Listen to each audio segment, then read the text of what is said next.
Hi, this is Jeff from Mowers For You. I'm going to show you how to replace the WT-324 carburetor on a Poulan or Craftsman chainsaw. The WT-324 carburetor has been discontinued and has been replaced with the WT-891 carburetor. The WT-891 has some different features and is designed differently than WT-324. On the WT-891 we have a throttle lock with the choke, so that when you pull the choke lever you also lock the throttle in place, and when you hit the trigger it's going to release the choke. It also has fuel lines that are positioned differently. There's one fuel line fitting on the right side and one on the left side of the carburetor. The WT-324, if you look, has two fuel lines that are both on the right side of the carburetor. So I'm going to show you how to hook up the lines with a different configuration and how to install this. It's very simple. First thing we're going to do, we're going to pull off the air filter housing. 5/16 socket, remove two nuts on the back.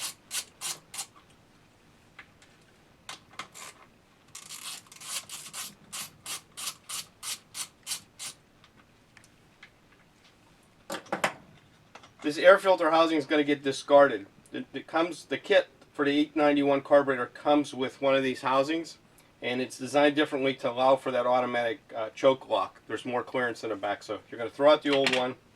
Same goes for the rubber grommet that's on the adjusting screws. That also gets discarded and replaced. There's one in that kit.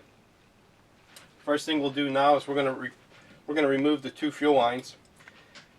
The top line, and you can see two different colored fuel lines here, but the upper line is the supply line. That line runs right down into the housing of the saw and straight down to the fuel filter.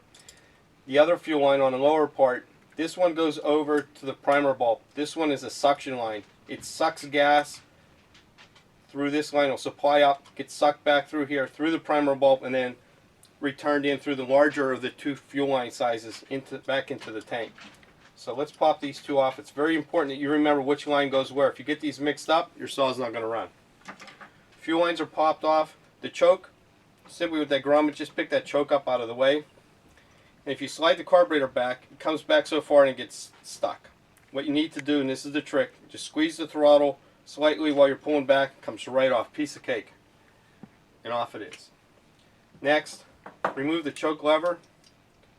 Just squeeze it. That pops right off.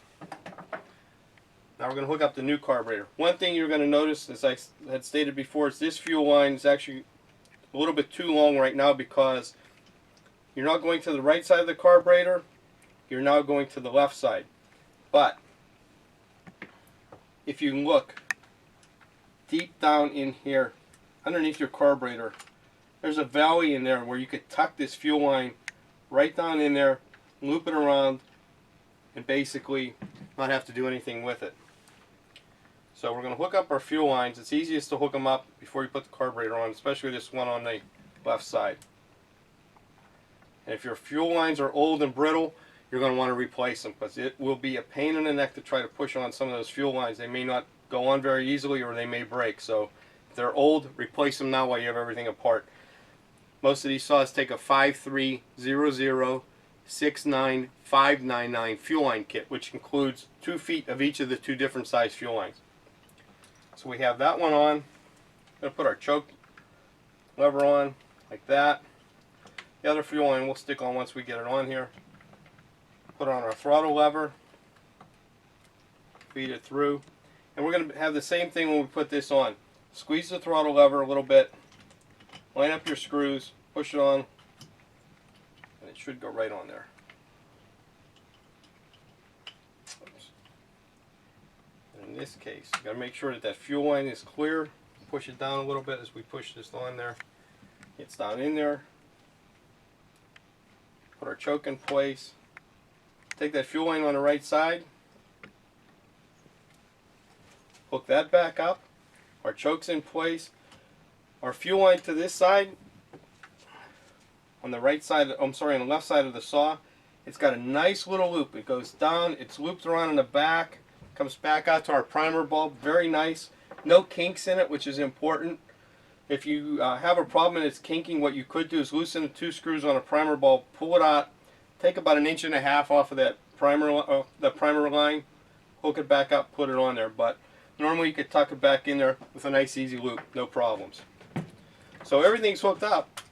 Just to show you before we put the air filter housing on there, if you pull the choke, see the choke lock, squeeze the throttle and it releases. You could also do it manually or with the release. This is different than how the saw worked before on the WT-324. If you would have hit your throttle on that saw, it wouldn't have released the choke with that other carburetor. Now it will. So just remember that. A little bit different starting procedure for you. So now we take our rubber grommet, we put that on, we're going to put our air filter housing on.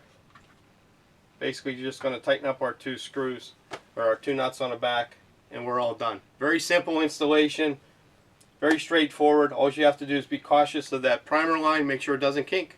That's the whole trick.